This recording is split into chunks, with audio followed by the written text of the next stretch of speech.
Thank you very much. This Coffin is Alive. I look at comic books new and old. Today I'm looking at a new comic book, Ultimate Spider-Man number 14. It's a $4.99 book. It's written by Hickman. Marco Chechetto is the artist. I've done reviews of this whole series so far, so go back on my channel and check those out if you haven't yet. And please subscribe and like if you like videos like this. We've got Marco Chechetto on the cover here. I love on the Ultimate books how they put the full cover on the interior here with no obstruction of logos or anything. And this is a really cool cover. No wasted space on here at all.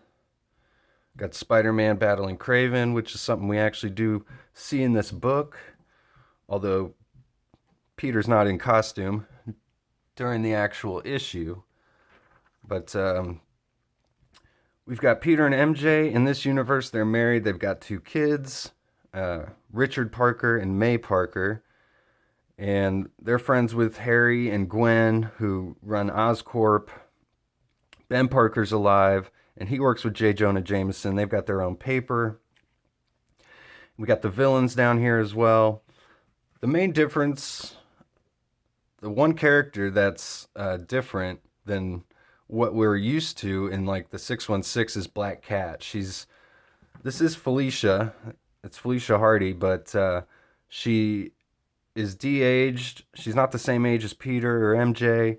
She's about the same age as Richard Parker, a little bit older. And we've got Richard here in the Spider-Man suit at the beginning of this issue. And Black Cat thinks that this is the Spider-Man that killed her father, and she's taken over the duties that he had as a part of the Sinister Six now that he's been taken out. But Richard reveals that he's just a kid, that he's not the one who killed her father. He asks how old she is. She says almost 17. He says 16. She says and a half. And she says, and you're not really Spider-Man, are you? And he's like, yeah, I said that. He says, I'm Richard, I'm Felicia. So they kind of hit it off, like right off the bat. So now we've got Peter and Harry. They've been kidnapped by Kraven. And Kraven, let's talk about Kraven's plan here. Not a great plan. You can insert Tony Stark meme there. I mean, he's kidnapped both of them. He gave them a nice dinner and then set them loose in the Savage Land, and now Kraven's trying to hunt them. So, I mean, Kraven's plan is just full of hubris and a pretty stupid plan, really. I don't know why you would want to let these guys loose, but Kraven thinking he's got them where he wants them. But obviously Spider-Man using his ingenuity to create a trap that they end up setting for Kraven, which is something I always liked about Spider-Man, is he doesn't just use like brute strength to defeat his enemies. He's always got some sort of, clever plan to get the best of them. So, and which is what Spider-Man has to do here. He's out of his element. I like that we're out of the city here in this little series of issues too, getting out of New York City and into a different setting. I like that. We've got Mole Man showing up for some reason. He's got his own ulterior motives, as does Mysterio. And for some reason, Mole Man decides to help Peter and Harry, and he sends them through his mole tunnels. We go back to Felicia and Richard here. Again, they're kind of hitting it off. She's trying to figure out who Richard's dad really is, but he doesn't give up that his dad's actually Spider-Man. He gets a little help from the costume here, which acts a lot like Venom, although it hasn't been called the symbiote yet or anything like that. It's a little bit different, but... So we get back to Peter, Harry. They're setting the trap here. They've got this explosive set.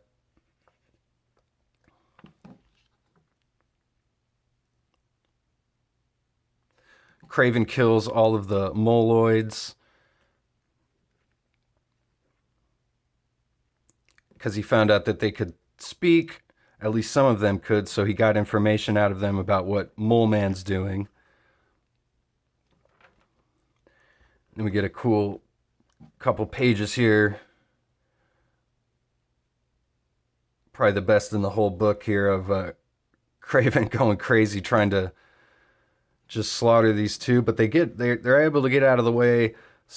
Peter explains that he can use his spider sense basically to avoid the bullets. He's figured out. He can't really explain it, he says, but he just knows. So using his spider sense here,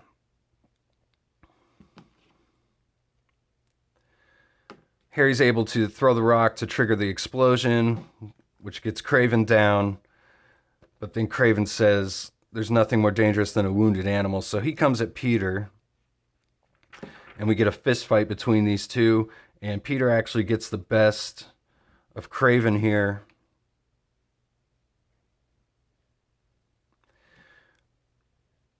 And Harry wants Peter to finish Kraven, but Peter holds back and says he's not a killer like Kraven. Then Kraven pulls out a revolver and he aims it at Peter and shoots Peter right in the abdomen. And Peter doesn't understand why the spider sense didn't go off. And Kraven says because he wasn't aiming at Peter. Peter was just in the way, which I think his spider sense would probably still alert him that there's a bullet heading towards him. But nonetheless, Kraven was aiming at Harry, and we see that he got shot right through the head here. Some pretty extreme stuff here in a Marvel comic. I like it. So he says, you should have listened to your friend. He was right. I'll never stop. The hunt never ends. And Peter starts to show no mercy here on Kraven after that exchange. But then Mysterio shows up here. And he explains normally we'd be enemies, but at that moment it's not the case. He says he's more interested in him than you. He says he has plans. So again, Mysterio's got his own plans going on here.